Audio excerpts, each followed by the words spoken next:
Hey guys, happy Friday. Happy Financial Freedom Friday. Woohoo! This is exciting. It's an awesome time. This is your opportunity to make it all about you. Motivating your mind, your money, your home. That's financial freedom. That's what this is all about. So, are you ready? Let's jump right into it. I had a question this week, and it was based off of what do we do now? What's my next step in terms of completing successfully, that is, the 30-day financial freedom challenge? What's the response? It's simply keep it going. That 30-day challenge was meant to elevate your mind to the next level, to change your habits, to get you into habitual habits of saving, to allow you to see where your money is being spent frivolously, erroneously, or just thrown out of the darn window because you don't know.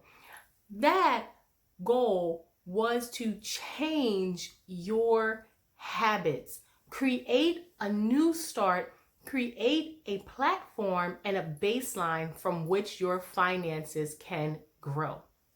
Now, if you've been watching the videos, I've given you real life examples of people who have completed these steps and now they have turned those dreams into reality. They've come to fruition. Their goals have been realized because they've put these simple steps in place. So, after the 30-day challenge, what do? You take inventory. You regroup. You see what you have accomplished thus far and how you can take that accomplishment to another level and then another level beyond that. So I said to you today, what is it that you have been spending your money on? What is it that you have decreased spending on since joining the challenge? Or if you haven't joined the challenge, do you even know what your money is going towards each month, each week, each day? Because if it's not an answer or a response, I have $50, $100, $200 going to my savings, then the first step for you is to jot these things down. Chart out where you are spending your money. Chart out what the necessities are that you have to spend your money on. You have to eat. You have living expenses, your vehicle and your transportation expenses. What about childcare?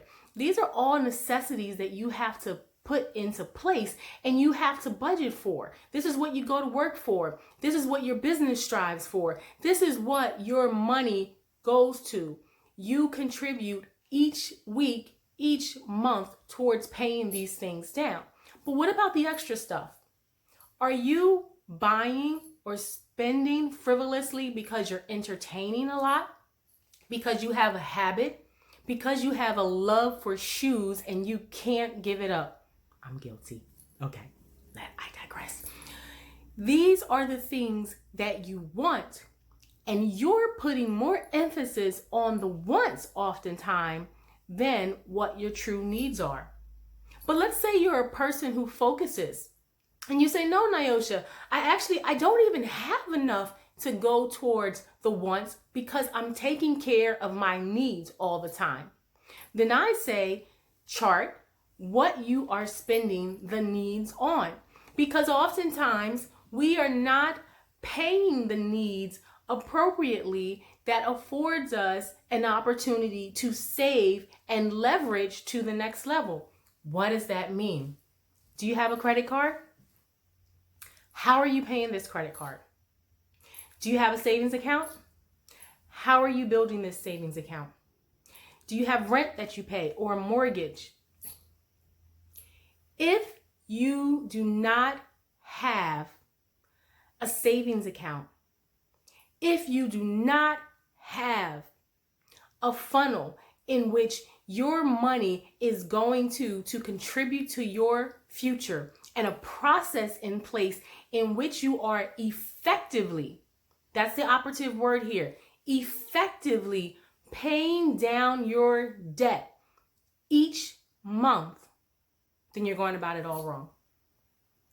I had a client say to me, Nyosha, I've never written a check. I don't even own a checkbook. What do I do? Where do I get this money from?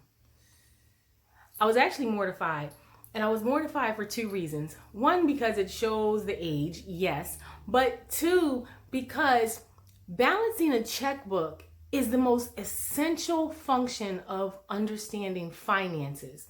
It makes you accountable. It gives you accountability. It puts your checks and debits in one place so that you can visually see what's happening. Now, I know balancing a checkbook in the checkbook form may be a little old school, but you can do these things online. You can do them on your smartphone even, which is great. The key is you have to get into the habit of jotting these things down. So each time you're spending, you have to jot it down, so that allows you to see where your money is going. That allows you to see where you can take from so that you can better pay off your debt.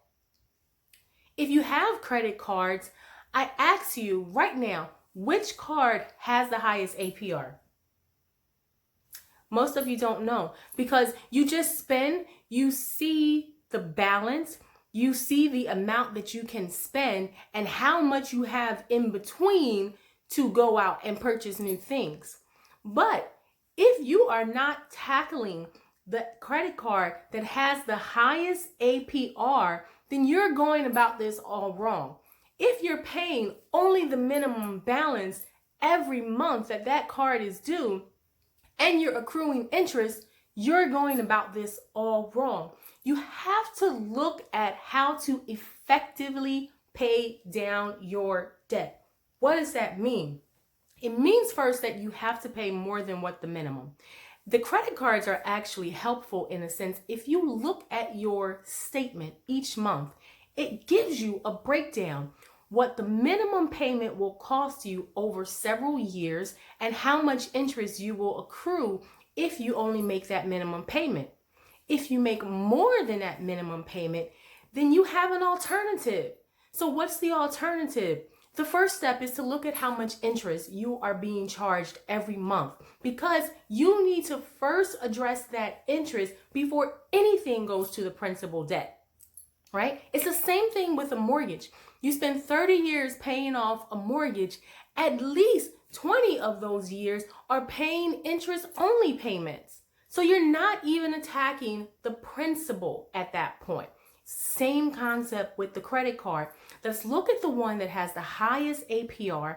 Let's identify what that interest we're being charged is. And let's first start off with, I need to make this interest payment, plus I need to attack the principal. So you set small goals for yourself. If you have a balance of $1,200, as a very simple example, can you afford to pay $100 a month? Yes, you may be able to. Some people, no. So what can you do to pay that off so that in a year's time, that debt is now wiped away? One option is, if your interest is $5 a month, and that's a very low amount, but let's say that it is, and you can only afford to pay no more than $50 a month, then why not say $5 a month and $45 will go to my principal? Now what you have done is effectively set up a plan to pay off this credit, not in a year's time, but maybe in the next 24 months, this card can be completely paid off. But I'll give you one step further, an even better alternative. If you're paying this $50 every month, $5 of which is going towards your interest, at the end of the year, you're going to roughly pay off about $600. And then what if that was a zero interest card for that year? Let's just say that, right?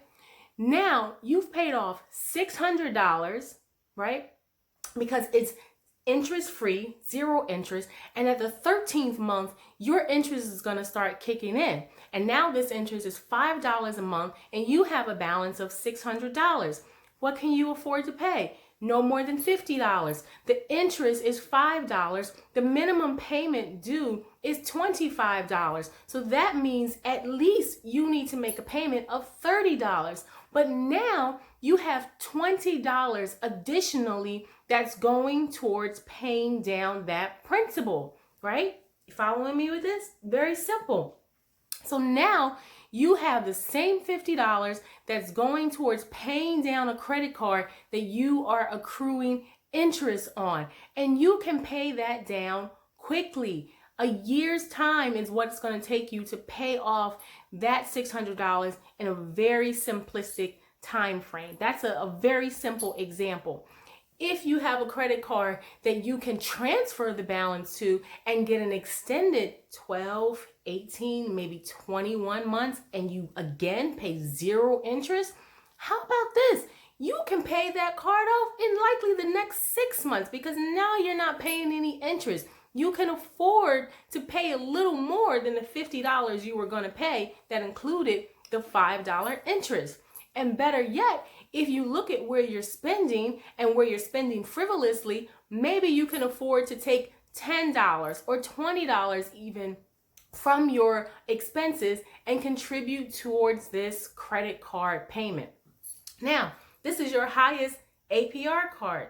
So once you've paid this off, now you can go back and you can make payments in the same manner against another card and pay it off quickly in that manner. This is how you effectively pay down your debt. You set goals and you see where you are spending. Now, these are very simple methods, very simple examples, a very simple methodology. You have to understand your debt. You have to look at it holistically. You have to figure out ways to get creative with how you pay. And it all starts from looking at your finances, what you have coming in versus what you have going out. Do not be afraid to complete this. You can do it. You have the resources. You just have to restructure how you are attacking your debt. And I'm more than happy to walk you through your specific example because it's not always as simple as a $1,200 payment, but it can be very simple to follow this process. Those are your financial freedom tips for this Friday. I wish you all the success in succeeding in your financial goals. Find your freedom. Find your goal. Find your success. This is Nyosha from Navigation wishing you happy Friday. Happy Financial Freedom Friday. And I say, just as Muhammad Gandhi says, be the change that you wish to see in the world, but be the change that you wish to see in you, because it all starts with you. You got this. That's the power of Financial Freedom Friday. That's the power of you. Subscribe, like, and share. Continue to receive these great messages. Join our Facebook community at Navigation. We want to help you succeed. We want to help you find your success. Take care, y'all.